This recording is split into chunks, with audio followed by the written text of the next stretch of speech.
आप सभी का स्वागत है।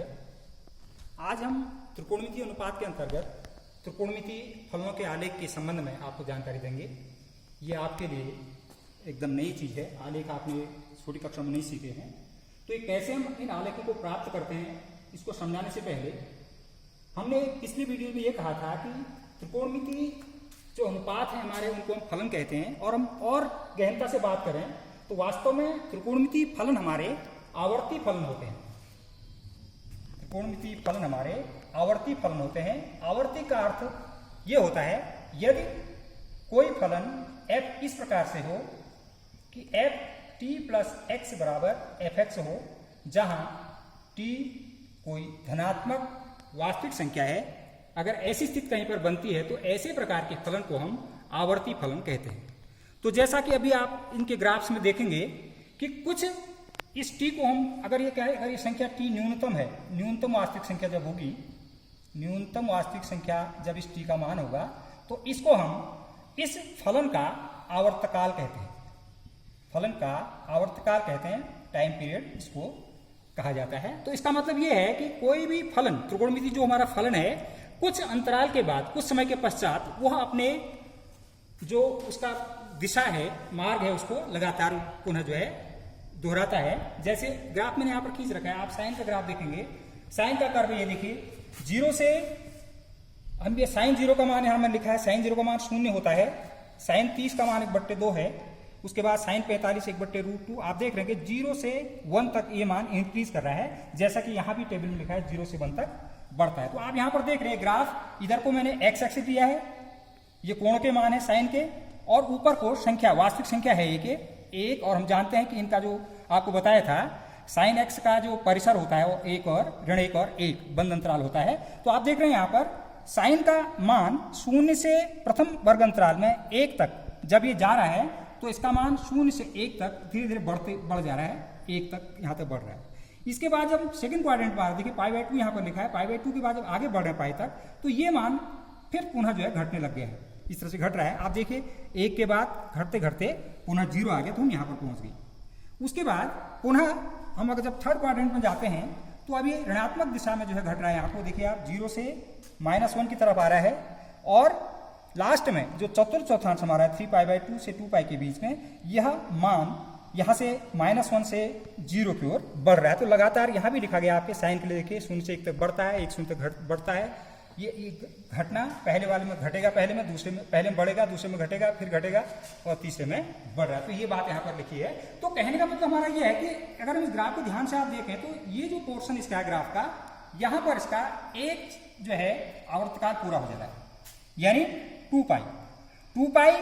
जब इसका साइन का कर्व कोण आप बढ़ाते हुए 2π तक पहुंच जाएंगे तो यहाँ से अब जो वैल्यूज होंगी इसकी पुनः जो है रिपीट होने लगेंगी। अगर हम इस ग्राफ को आगे बढ़ाए हैं तो इसी प्रकार से ये मान हमको मिलते जाएंगे।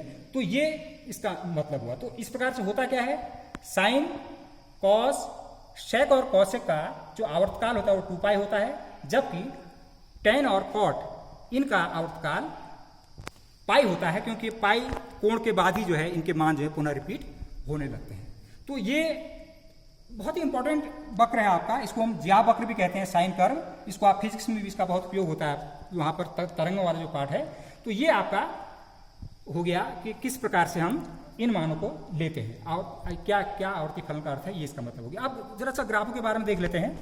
साइन का कर्व ये हमने बता दिया है। कॉस का ग्राफ आप देखिए, यहाँ 0 पर 1 है, 1 के बाद π/2 में 0 हो गया है। इसका मतलब क्या हो रहा है, फर्स्ट क्वाड्रेंट में कॉस का जो मान है 1 से, यानी 1 से 0 तक, यहाँ पर 0 वाली लाइन है, x एक्सिस है, 1 से 0 तक जो है कॉस का मान घटेगा पहले क्वाड्रेंट में। सेकंड में देखिए यहाँ 0 है और यहाँ पर फिर से ये -1 है, तो 0 से -1 की ओर घट रहा है सेकंड क्वाड्रेंट में देखिए कॉस के लिए। इसी प्रकार थर्ड क्वाड्रेंट में आप देखिए -1 से 0 तक बढ़ रहा है, और फोर्थ क्वाड्रेंट में -1 से 0 से 1 तक बढ़ रहा है। इसी प्रकार टेन का ग्राफ आप देखिए, ये टेन का ग्राफ है। टेन के ग्राफ में आप देखिए इस तरह से हम चल रहे हैं। हम क्या लिख रहे हैं, टेन 0 का मान, टेन 0 से पहले वाले वर्गफल देखिए 0 से π/2 पर जब जाता है तो अनंत की ओर बढ़ रहा है। टेन के ग्राफ में देखिए 0 से अनंत तक बढ़ता है। तो यहाँ पर आप देखिए जो लाइन हमने दिखा रखी है, ये इसको छूते ऐसा लगता है कि जैसे स्पर्श रेखा है, वास्तव में इसको स्पर्श नहीं करेगी। इसको आप उच्च कक्षा में पढ़ेंगे, इसको हम अनंत स्पर्शी कहते हैं, एजेम्प्टोड कहते हैं। ये अभी तुम्हारे मतलब की चीज नहीं है, अनंत स्पर्शी है। ये जो है अनंत में इसको स्पर्श करेगी।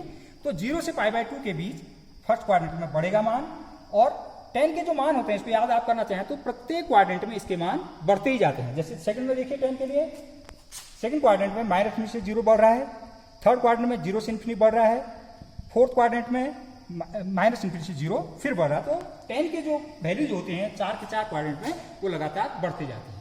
और कॉर्ड में इसका उल्टा होता है, ठीक। इसमें जो है फर्स्ट क्वाड्रेंट घटते जाएंगे मान, इसमें कॉर्ड का भी हम यहाँ पर लिखा है।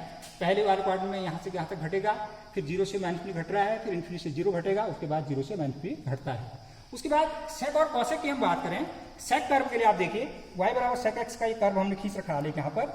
इस पर आप देख रहे हैं कि यहाँ पर 0 से यहाँ पर 1 है। हम जानते हैं कि इसका जो परिसर होता है, आपको ध्यान होगा इस चीज़ का, सेक का जो सेक और कॉसेक का जो परिसर होता है ये बताया गया था आपको।